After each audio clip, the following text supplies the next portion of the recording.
Welcome, world, to another episode of Leadership Lessons. I'm your host, Louis Howell, and I'm with the man himself, Mr. Keshav Bhatt. What's going on, bro? Good, bro? I'm nice, bro. I'm pumped. I'm pumped. So, you guys saw from the last episode that we had these two amazing guests, and they're back with us again. So, we've got an amazing Miss Hannah and a fantastic Mr. I thought you were pointing at me then. I'm not gonna, well, bro, it's up to you. You can absorb it if you want, but I'm not gonna lie. I don't know if you can step into this status right here. I don't know if you can step into that. You got a little while. You got a few more books to read and a bit more the benefits to do. A couple review reflections to do. So this is episode 15, and today we are gonna be talking about how you can literally transform your life by mastering your habits. So this is really exciting because, of course, this is something that we talk about in the Leadership Academy, but it's so we important. don't talk about it, we do it. So it just we do it in the Leadership Academy. Can I jump in? But deepen it for the viewers. Why is it so important to do this? Just because one of the first things that happens when you join, as you both know, is we initiate people by giving them a 90-day challenge that we craft with them. Sounds dangerous. It does. It's dangerous because your comfort zone is getting ripped apart. So what we mean is, when you join the Leadership Academy, so this is a 9-month to 1-year course focused on your personal development, to keep it really simple, in a community of like-minded people who are going to push you, who are going to stretch you.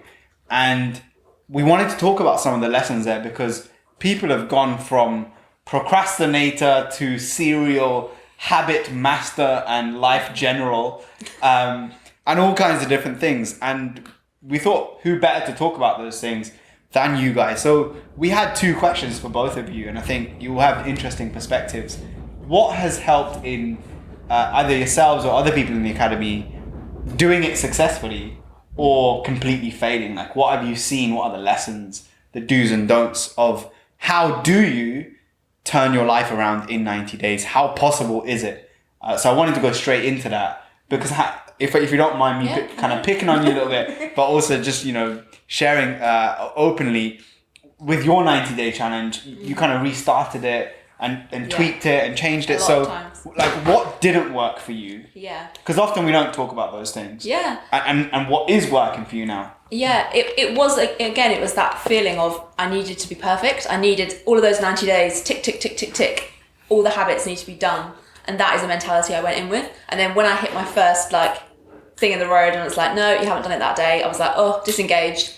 And then suddenly I'd given up. And then I kept doing that a number of times until I finally realised that actually the failing was what was making me develop more and what was making me kind of... What was the focus for your 90-day challenge? What were you trying to... what were the habits? What were you trying to change? It's been a variety of things. So it's been practicing yoga, it's been meditating. I was trying to do squats for 90 days as well. I'm still doing that now. It's been a variety of different things. And I think at first, when I first joined, I didn't quite get the point of it, but it's over time that I've realised actually it's 100% applies to me.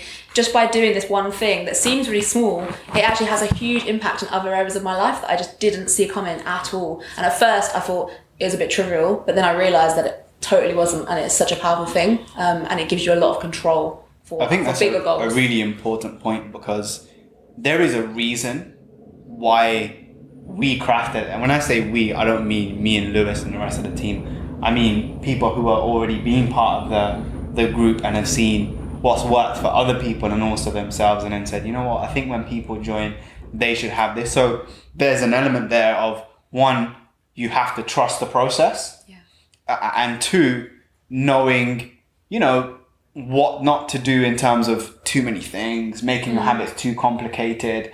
And I think the thing I've seen from my perspective for you has been, and just to clarify actually, I'll take a step back. When I say 90-day challenge, so when people join, we challenge them to pick 3 habits that they want to develop and to consistently post a screenshot every day of, here's me doing my yoga in the morning, here's me doing my squats in the morning, here's me at the gym, here's me eating healthy, so that it's a challenge for 90 days. Can you continuously be consistent and disciplined? So going back to, I think some of the things that I've learned from you sharing has been, 1, making it fun. Like when you did the booty challenge and you shared it doesn't always have to be deep. Yeah. And it can affect every other area of your life. Like if I could just literally squat every day for 90 days, and develop the booty that I want or whatever the health that I want, it's going to teach me that I can be disciplined. Mm-hmm. And so that means when you're at work and it's 4:00 on a Thursday and you can't be bothered and you've already had 2 coffees and you're kind of pissed off with your team or whatever it might be, you're able to tap into, no, but I know it's not always about feelings. And there was a really good distinction that I got this week from a popular podcast that I watch. There's a big difference between feeling and emotion. Mm. Feeling is you absorb so you have an emotion, which is the instinctual response. So I might say something or do something. Yeah, an emotion is like an instinctual response. It's just an emotion. But the feeling is what happens after when you add the layer of judgment or the story. That's it. And you develop how you feel about a situation or emotion. And it's an important distinction because often we're so caught up in our emotions that we're not able to be consistent. And the difference between a pro and an amateur is somebody like Lewis Howell and somebody, the Lewis Howell of 2012 perhaps, or somebody watching who isn't consistent with their diet or isn't consistent with their training or their relationship. Is just, they say they want the best relationship in the world, but then they get into an argument and they think. But that's it. Discipline takes over when motivation runs out. Exactly. That's essentially what happens, And then I know there was a post that was going around on Facebook at the moment, and I got tagged in it by my girlfriend, and I think Kat said it reminded her of you. And speaking of which, she's watching. So hey, hey, what's going on, Kat? But it's that. Just so the people who are watching are wondering what I'm doing over here. We've got a Facebook Live going in the group, so make sure you join. There's a link down below. But yeah, go on. Yeah, that's it. But that's exactly what it is. It's like everybody thinks that they have to be motivated to do something, but actually that's a story we tell ourselves.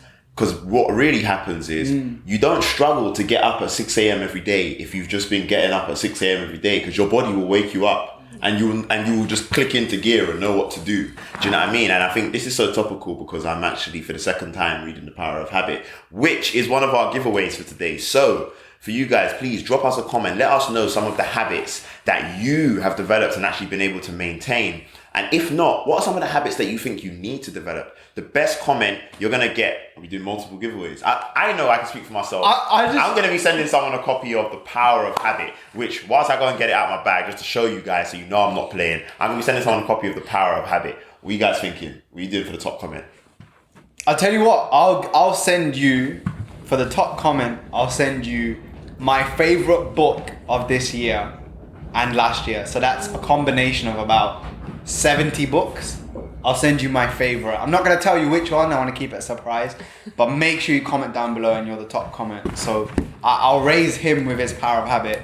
And I know you've got a book as well. I have. So The Power of Now by Eckhart Tolle. That will also be yours. Which is your favourite book, I think. My favourite book, yeah. Okay. Honestly, the best book This I've is a read lot of good. in the last I think I might comment. Am I allowed to do that? You might win a book. Who knows? Yeah, for me, you don't even have to comment.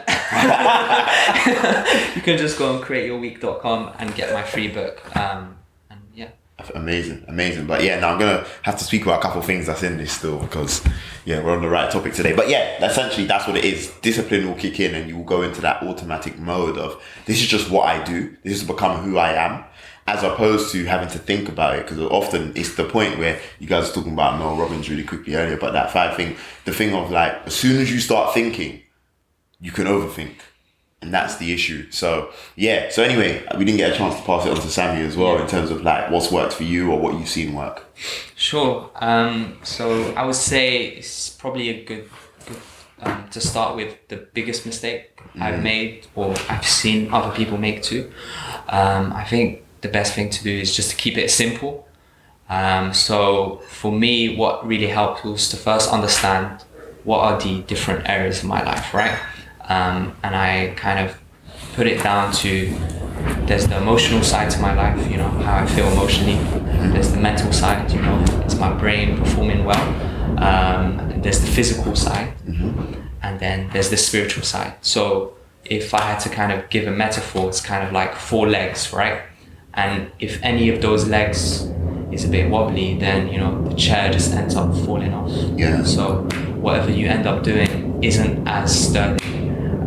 So for me, I would say what's really worked is to kind of just focus on 1 or 2 habits in each of those 4 areas every day. So, for example, Is this the 4 burners theory?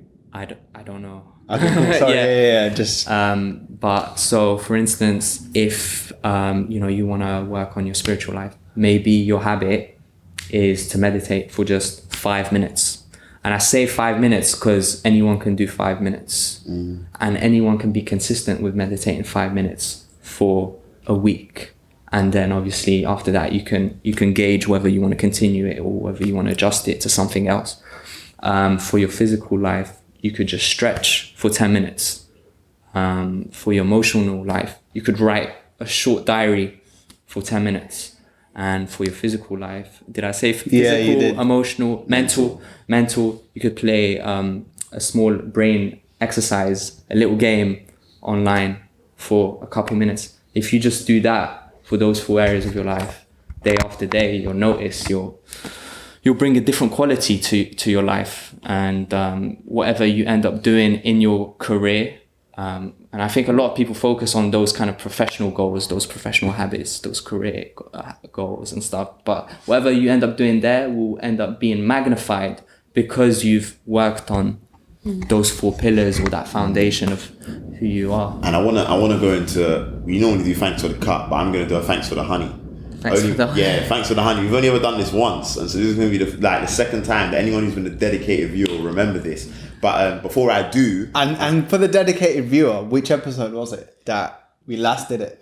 Because I think it was episode 4 or 5, yeah, if I remember correctly. But honestly, it's just a blur for me now. maybe comment. Maybe they gotta leave it in the comments. Let us know in the I'm not comments gonna lie, below. You might win a second book. I might send you something else. You don't know. Yeah. I might write a book Just to for send you. to you. You know what I'm saying? Like, Just for one I might person. write a book to send you personally. Tell me the 3 things that's most challenging at the moment. I'll make you a book with a video program, and that's yours. But no, like genuinely.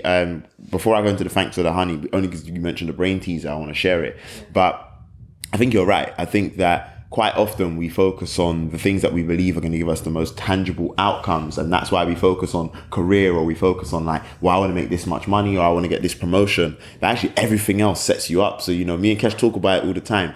If that morning routine is right, the rest of the day is rude. But if that morning routine is not right, everything else is a bit messy. So I know for me, if I don't get up and have that first, like, I'll be real, I don't really like talking to anyone in the first 3 hours of the day. Do you get me? I don't want to talk to anyone. Do you know what I mean? And sometimes I get that challenge where if certain people are with me, like, or I see them in the house, they want to have a conversation, and it's like, it's literally a 1-word answer, because right now, this is my time. Like, my first hour, I'm hydrating, I'm listening to certain audios, I'm reading, I'm using the bathroom, then I'm gone, I'm going to the gym, or I'm going to the park. When I get back and I've showered, and then I've, normally I meditate on the train, but if I'm at home, I'll meditate at home, if I'm working from home. After all of that, it's now 3.5 hours into the day. Now, if you want to speak, we can speak. But even then, I don't really have time, so I need to do my journal, I need to start working. So maybe I'll catch you on the offside if I'm in the kitchen and I'm eating food. So anyway, but it's so true. We want to try and develop holistically, because essentially we are beings that do exist in these different planes. We do exist in the spiritual plane, we do exist in the physical plane, and we do exist in all these different planes. So that's another lesson for another day. But the thanks for the honey. So it's funny because as I was just speaking about my routine, and as I said, I know, like, it was on Wednesday. So I remember that day I had a great morning routine. Fantastic. Got up, right time, did what I need to do, did a solid session in the park, fully like extra, proper, great session. Came home, showered, ironed, got dressed. On the way, got on the train that I wanted to get on. The train didn't run late for once. Do you know what I mean? Got on the train I wanted to get on to come to the office. And I always meditate on the train because it's a nice window to meditate. So I've just come out of my meditation, opened my eyes, and literally, how meditation raises your level of awareness? I looked to my right and I saw this woman, and she was trying to do a brain teaser. So she had like a load of jumbled up letters, and then you have to connect them to try and make different words. And I remember, like, from the letters she had, she was getting like 3-letter words. Like, she had VINTED, like, and so she was getting like net. And within 1 second, I literally just saw invited. Like, I saw it straight away. And so I watched her for another 5 seconds, and she was struggling. I opened the memo pad on my phone and I just wrote invited. And then she showed her the phone, and then she looked and she just smiled and she started laughing. And she goes, "Thank you so much." Like, and she was like, "I didn't even notice it." I said, "No problem, love, innit?" I said, "I'm getting off here anyway. Have a good day." Do you know what I mean? But like, I just felt good because I felt as if not only have I done something to contribute in a tiny way, but also it's like, I don't know why that happened to her. She looked as if she might have been a bit stressed as well. Because when she first got on the train, she didn't look like she was in a good mood. I noticed that. But then by me doing that, I was just like, I don't know how this might be able to help. So I just want to give myself a thanks for the honey, for like Lewis, like the meditation helped you to be more aware. And also you did something that just gave her just the opportunity to smile. Do you know what I mean? And so, yeah, big up Louis Howell still. And let me just add to that, that ties in really well with habits. Sometimes your habits don't necessarily need to be about you. No.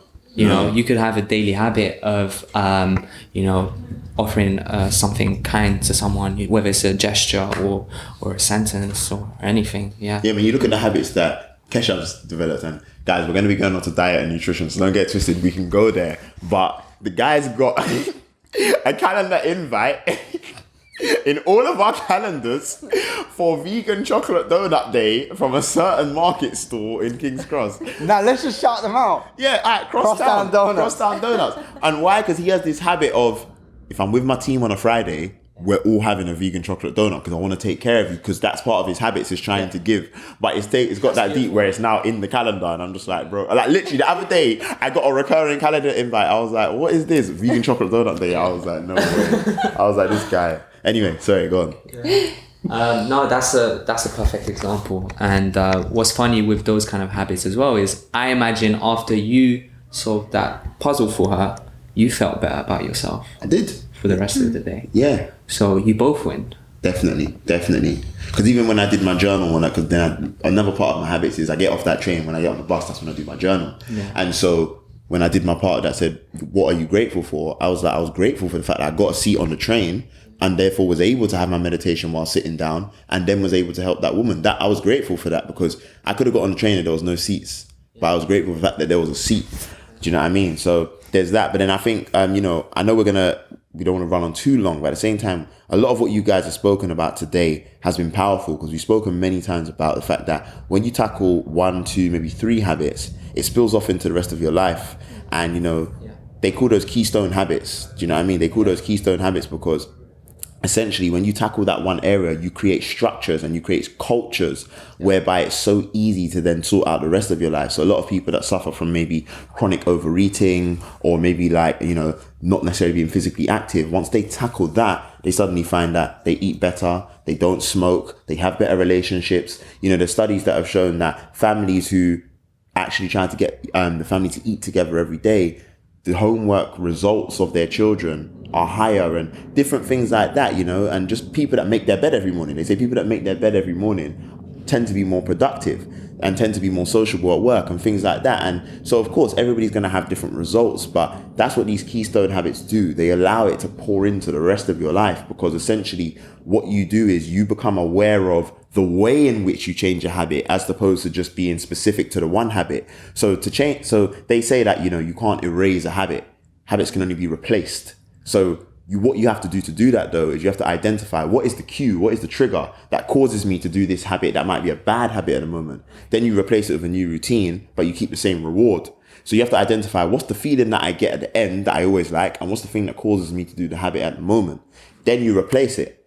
And then after that, you can then go, oh, now I know how to identify cues and triggers. I can do this everywhere. Do you know what I mean? And so that's the beauty of it. And obviously I got that from The Power of Habit. Do you know what I mean? So they call that the habit loop. And that's exactly what it is, you know? So I think when we speak about this stuff, this is serious. Like, it sounds like, oh yeah, just a 90-day challenge. No. This will change your life. Like, this will change your life. Like, I'm being real. So yeah, massive, absolutely massive. I don't know if you guys want to vibe off that. You know, when you develop different areas of your life, you develop your habits, you also end up affecting others because you're living by example. And then you change your identity, because now suddenly people are seeing you as the kind of person who meditates every day, for example, or the kind of person who journals every day. And if you're able to change your identity, then you're able to change the way you see yourself. And if you're able to change the way you see yourself, you can basically change anything. Definitely. So it's not just about, doing. Like, the habits you're forming are actually, and I got this from James Clear, every action you're doing is a vote for the person you want to become. Yeah. So if you keep voting the right vote, then you'll be, a far better person. Because habits are very closely linked to decision making, isn't it? That's essentially what we're saying. Yeah. We want to develop habits so that we don't have to dwell in the mode of decision making, but then we also choose what habits to develop. And so therefore you have to make a decision about, well, actually, the person I want to be, would they probably do that? No, they probably wouldn't. And so for that reason, I'm going to now develop some habits that don't allow me to do that. But simultaneously, what you're doing is once you have developed the habit, it means that the decision making phase is now eradicated because you allow your body to go into this automatic routine. Yeah. And behind every person as well that you see as someone great, we all have like examples of people who are doing it big, for example, right? It's very easy to look at that and think, wow, that's amazing. You can even be sort of a bit overwhelmed like by someone's success, perhaps, you know. But when you realize that actually what you're seeing is just the accumulation of repeated behavior over the years, then suddenly it doesn't become so overwhelming, and you're like, you know what, if I also pick the right habits and I'm consistent in doing them, I'm gonna be like someone that I can be proud of, you know. So I guess you really want to know what those habits are. Yeah, just because it's the bit I read today, I just want to talk about Michael Phelps, because in the book they told a story about Michael Phelps, and in the 2008 Beijing Olympics in the 200 meter butterfly, they said that he woke up and he literally just went straight into his routine. So he woke up, pulled on his sweatpants, went down to the restaurant in the hotel, had his breakfast, had the same breakfast that he would always have on the day of a competition. Then he went into the pool, did his warm up, got into his routine, put in a certain level of music. And because all of those things happened exactly as they should, what happened next did not affect him. As soon as he dived into the pool, his goggles filled with water. He couldn't see anything. He said that from the first length, he couldn't see anything. By the time he got to the third one, he was thinking, right, if I can't see anything, I don't actually know when I'm going to reach the end. I don't know at what point I need to push harder because I don't know where everyone else is in the pool. But he didn't panic. He said he just started counting. He just literally started counting. He said, it's going to either take me 19, 20, or 21 strokes to get to the end of this pool. And so when he got to the 9th stroke, he started to increase his velocity. And he said, literally, he got to number 20 and was like, I think I need one more. Did one giant push, came out the water, ripped off his goggles and just saw a world record. And they said to him after, like, what happened? He said, yeah, my goggles were full. I couldn't see anything. They said, how did it feel? He said, exactly how I thought it would. And they were like, what do you mean? Because when he was training, his coach used to turn off the lights sometimes and make him swim in the dark. His coach had him doing the exact same habits every single day since he was a child. And so because at the start of that day, everything was as he expected, he was able to win that race and get a world record, and he couldn't see anything because everything relied on habit. Amazing. Do you know what I mean? So when you do, as you said, when you see these great individuals, it is accumulation of habits. That is exactly what it is. Yeah. You know what I mean? Like I'm someone that's pursuing football. What, Ronaldo got there by accident? No. Do you know what he's doing every single day? No way. That man has not played around one bit, bro. I'm telling you. Ronaldo said, I get up every single day at 5 a.m. and I go in an ice bath. Look at my girlfriend. Do you think I want to leave my bed at 5 a.m. to go in an ice bath? Of course I don't. But this is how you become the best in the world. Simple as that. Do you know what I mean? So what can you do? That's powerful, man. So it's not just about the 90-day challenge. And I think when you're beginning that, it doesn't, like, how many people do you know who actually sit down and say, okay, for 90 days, I'm just going to wake up every day at 5 o'clock in the morning and I'm going to write down 3 things that I'm grateful for, or I'm going to meditate. I'm going to sit in silence and think about my thinking. Because that's fun to do at 5 o'clock in the morning. Why? Yeah. But it's the things that you do, when you're in that practice and you're, no one's watching. It's not glamorous. Yeah. When Michael Phelps was swimming in the dark, probably in some random place at a random time, and it's probably a movie that he wants to watch on TV, or something else that he could be doing, sleeping in bed with his girlfriend if he's Cristiano, whoever it might be. But there's a reason why when you're putting in the practice, it's getting you ready. And it's something that I said in the cipher is, I'd rather be a warrior in a garden than a gardener in a war. Trust me. Because say that again. Say that again. Say that I'd again. rather be a warrior in a garden than a gardener in a war, because if you're unprepared and you're in a situation where, you know, you haven't got ready for it, like if we're delivering a session and we haven't thought about, well, what happens if a young person comes up to us with a safeguarding issue and says, oh yeah, I get hit at home, and we haven't prepared for that beforehand, we don't know how to react. So everyone has a habit. Kat has just mentioned this in this Facebook Live. Everyone has habits, but we make the mistake that we chose all of them, or that our beliefs just happened by accident. Yeah. No, they didn't. Somebody somewhere crafted the society, the private entities, the way that, you know, everything is literally manufactured around you. So you're either going to be a byproduct of your environment, or you're going to be a cause of your environment. And that is why the Leadership Academy is structured in the way it is. That's the way it exists. Exactly. Yeah. That's the reason why it exists, is because we made a decision collectively that we want to make a vote in a certain direction. And I'm humble enough to understand that I could do it alone, but if it's going to increase the odds of me succeeding by 1%, why would I?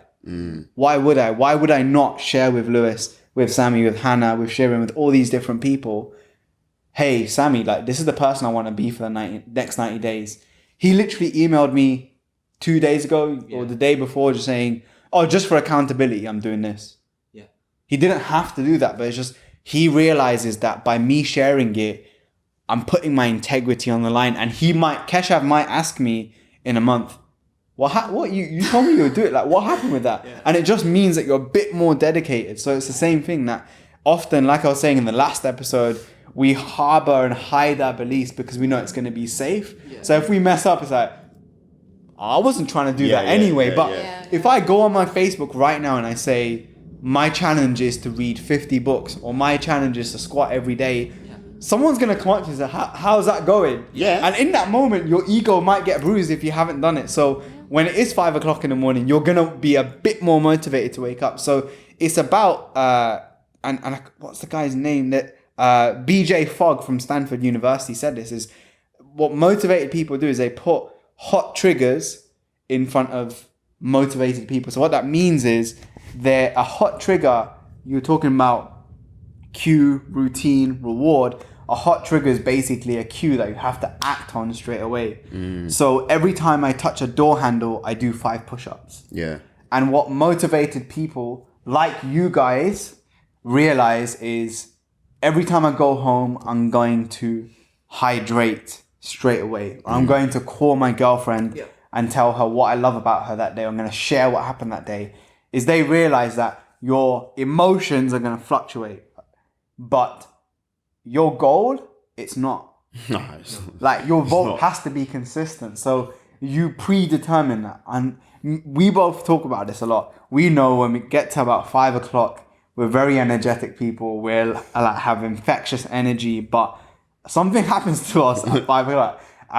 Even if we had a coffee or we're trying to motivate, we're just going to slump. So we schedule a task at that time that doesn't really require the most creativity. So it's just predetermining, these are the things that are going to affect us. Like, we know at that time something's going to come up. And then it's weird because by 6 o'clock, I'm on it again. Do you know what I mean? And that's why I'll be in the office till 8 o'clock, 8:30 Listen, if you work at Impact Hub, you can't get rid of me, you know. But anyway, like, literally, that's why I'm in the office till them times every day. They know. They look at me and they're like, you got dinner today? Yes, of course I do. Of course I do. Do you know what I mean? Because they know what time I'm leaving. But yeah, go on. Well, yeah, so we need to wrap up. We do. So we got to go into to build the buzz. We do. And sorry, it's not a phone call. That's all. Someone heard you out there on the Facebook Live. So, do you remember the question? I'm gonna have to wait for them. There we go. Okay, cool. Yeah, okay. Technical difficulties. We'll get there eventually. So, Build the Buzz is a segment where we take your questions. So, if you have a question for us or for our guests, drop it in the comments below with the hashtag Build the Buzz. And our next guest is going to be a mindfulness coach who has a master's degree in mindfulness. I got trained by her 2 months ago. She is one of the most powerful coaches that I've ever met and been trained by. So really, really valuable stuff. So if you have questions on meditation, mindfulness. You know, you want to get into it, but you can't bother. You don't see the point, or you're into it and your thoughts are just wild. Whatever your question is, leave it down below. And the question of the day, the building blocks question is from Kate Wilson. So thank you very much, Kate. Thank you very much. And the question is, so feel free guys to feed in here. What books or resources have you found most influential and useful when creating a productive mindset? And we've kind of covered the thing around habits already. So yeah, what books or resources have you found most influential and useful when creating a productive mindset? I'll go first. First book I would say is Mindset by Carol Dweck. Second book would be Slight Edge by Jeff Olson.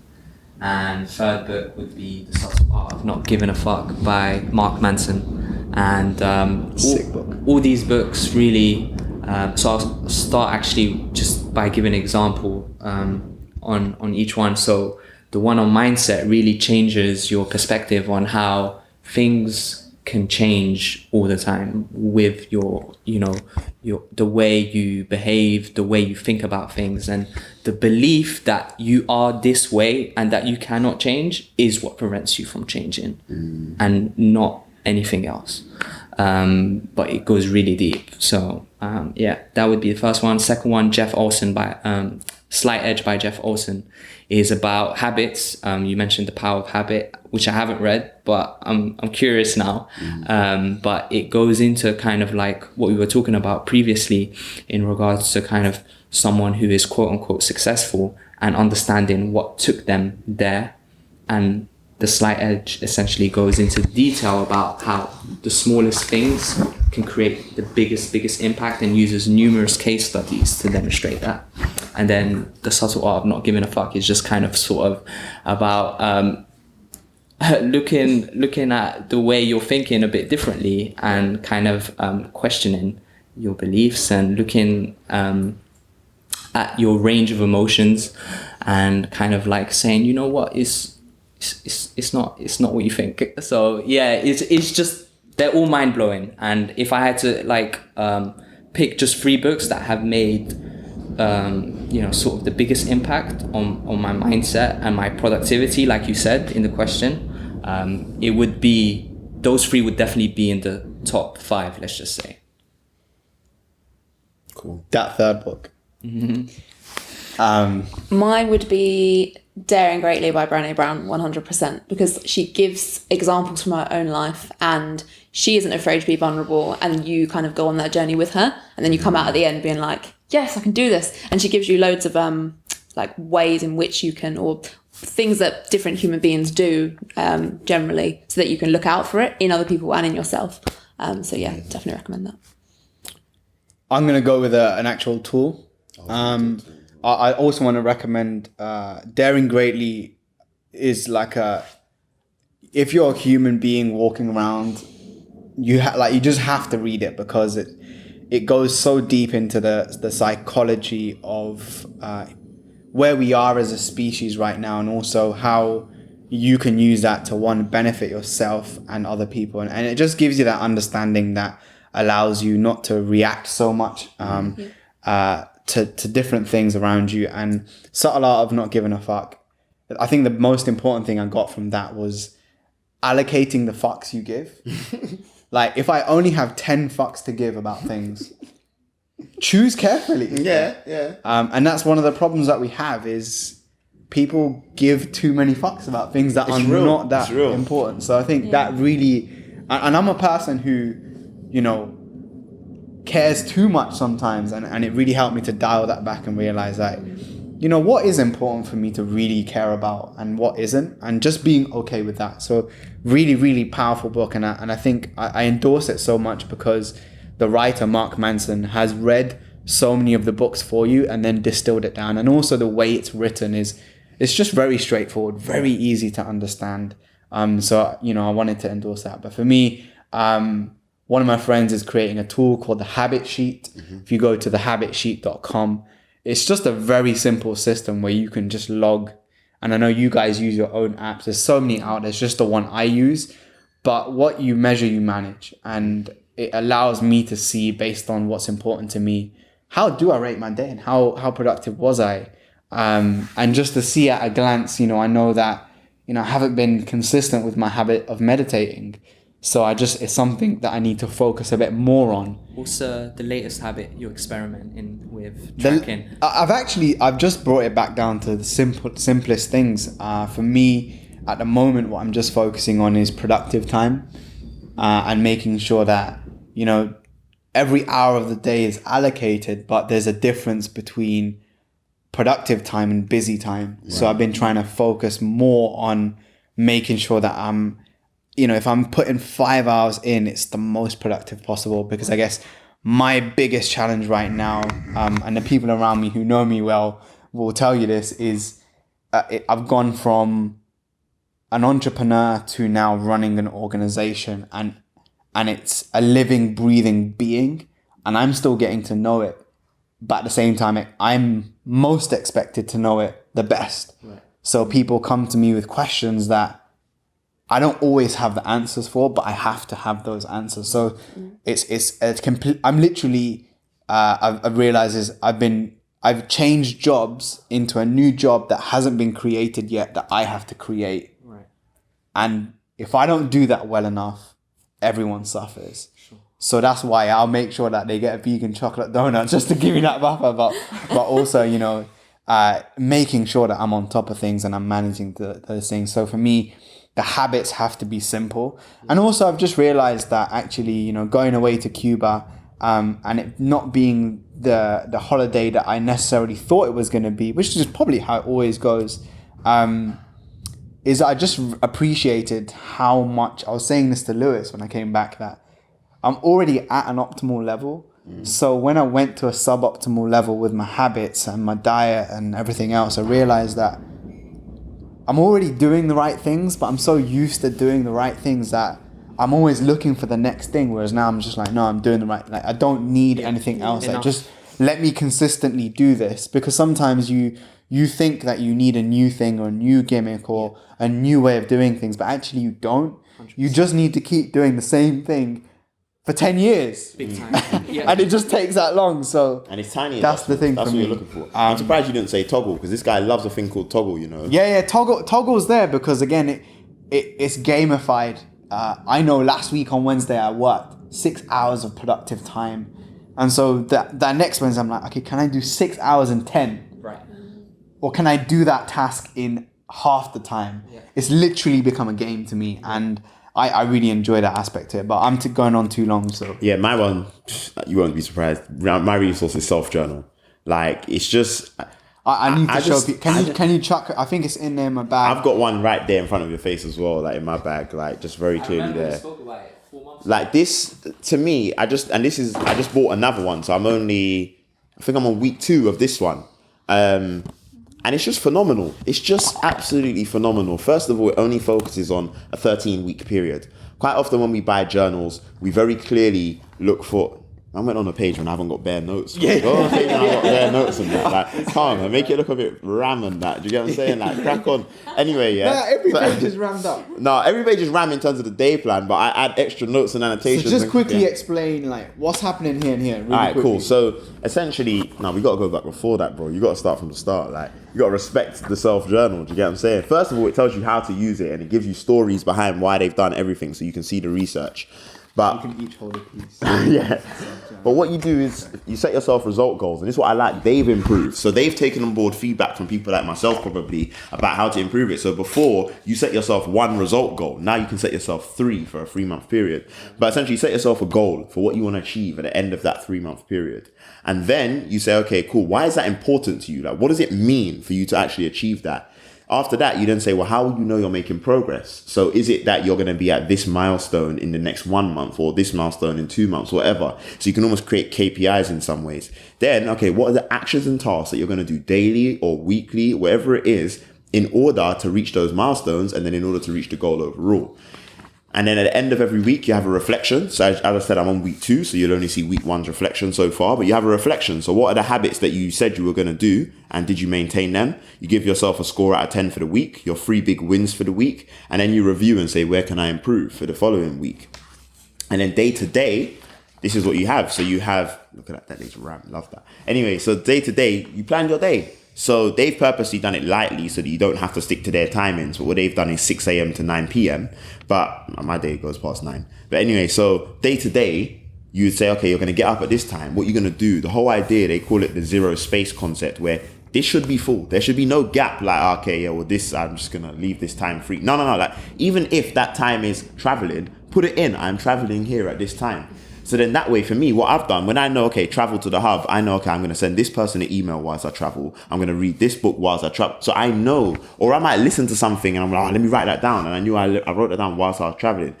Every morning, what are you grateful for? Can I just quickly add something about that as well? It's just, sometimes people think that it's a bit menial or pedantic for you to literally like allocate every minute of the day. But what you've done there is, you've lived your day before it's even happened.